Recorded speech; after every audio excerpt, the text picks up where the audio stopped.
Pharmacist association की पत्रकार वार्ता।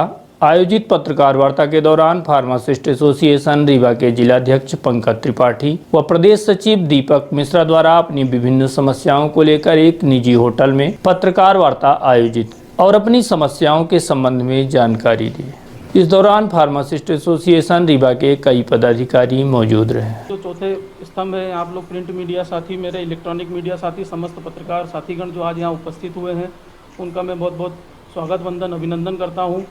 मैं आप लोगों के माध्यम से हमारे एमपीपीए संगठन जो एमपी फार्मासिस्ट एसोसिएशन है, उसके बारे में बताना चाहता हूँ कि यह मात्र एक ऐसा संगठन है मध्य प्रदेश का जो छात्रों से लेकर शिक्षक, मेडिकल रिप्रेजेंटेटिव, मेडिकल स्टोर संचालित फार्मासिस्ट और फार्मा इंडस्ट्री में काम करने वाले समस्त फार्मासिस्ट साथियों के लिए जो है हमेशा तत्पर तैयार रहता है और हमेशा लड़ाई लड़ने के लिए हमेशा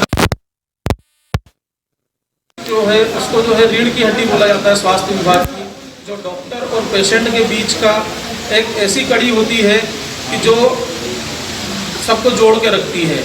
तो कहीं ना कहीं जो है सरकारें जो है हमारे फार्मासिस्ट साथियों के साथ में अन्याय कर रही है, जिसके लिए हम लगातार अपनी अपनी मांगें उठा रहे हैं। मेरा जो है आप सभी के माध्यम से एक विशेष अनुरोध है माननीय मुख्यमंत्री शिवराज सिंह चौहान जी से कि हरियाणा सरकार की तर्ज पर जो है सभी फार्मासिस्ट साथियों को फार्मेसी ऑफिसर के नाम से जाना जाए।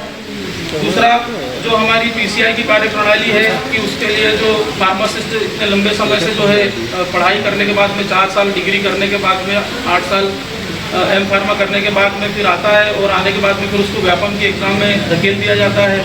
तो इससे मेरा आप लोगों से अनुरोध ये है कि हमारी बात आगे तक आप पहुँचा दें। हमारा कहना ये है कि जैसे एमसीआई से सीधे डॉक्टर की नियुक्ति होती है, वैसे ही पीसीआई जो हमारा फार्मेसी काउंसिल ऑफ इंडिया है स्टेट का, वहाँ से जो है डायरेक्ट फार्मासिस्ट की नियुक्ति होना चाहिए।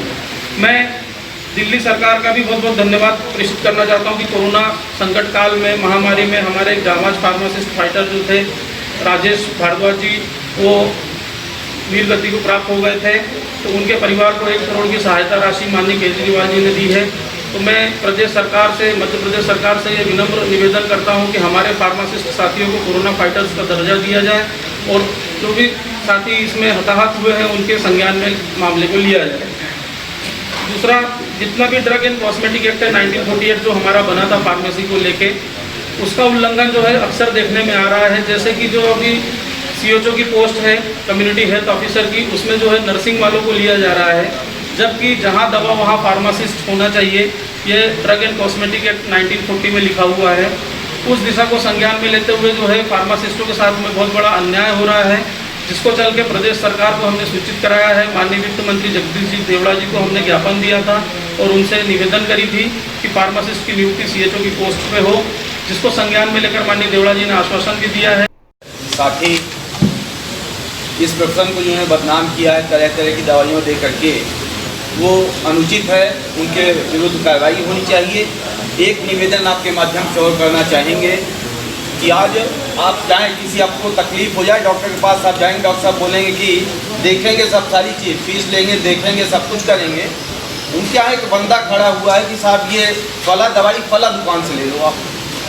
ये प्रोफेशन के खिलाफ है, ये भी बंद होना चाहिए। आपने अपनी आपको कंसल्टेशन फीस पेशेंट दे रहा है, आपको ये बताने की आवश्यकता नहीं कि साहब रोड इस तरफ जा रही, आप वहाँ जाके ले लें। ये कहीं ना कहीं एक इस पूरे प्रोफेशन के ऊपर एक हम समझते हैं कि एक दाग लग रहा है, इससे भी बचने की ज़रूरत है। और इन सारी बातों का भी कहीं ना कहीं आप लोगों के माध्यम से हम इसे अनुचित कहलाते हैं और निवेदन करेंगे, इनका भी प्रयास किया जाए, आने वाले दिन इसको भी रिमूव किया जाए। यहाँ पे कुछ चुनिंदा मेडिकल स्टोर्स हैं जहाँ पे डॉक्टर अपने प्रिस्क्रिप्शन पे बाकायदा स्टेपल करके उनका मेडिकल स्टोर का नाम बाकायदा भेजते हैं। तो उस संबंध में आप लोग क्या कदम उठाएंगे?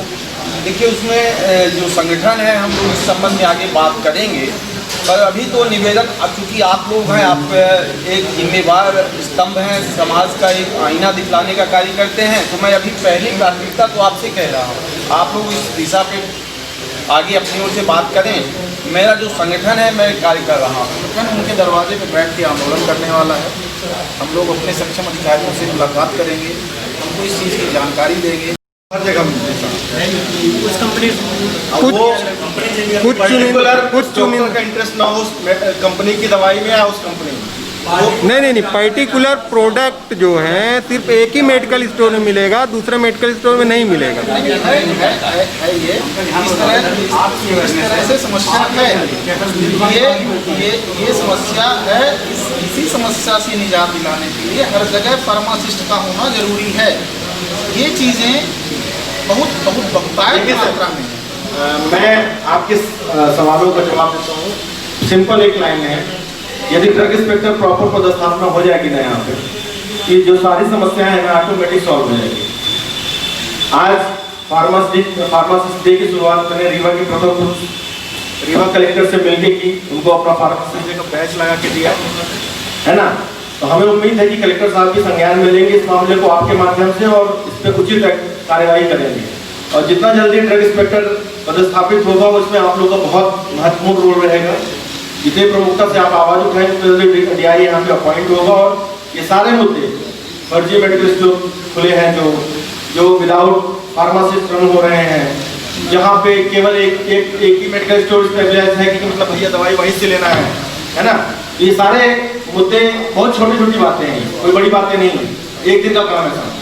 सिर्फ और सिर्फ DI प्रॉपर स्टेब्लिश हो जाए रीवा में, बस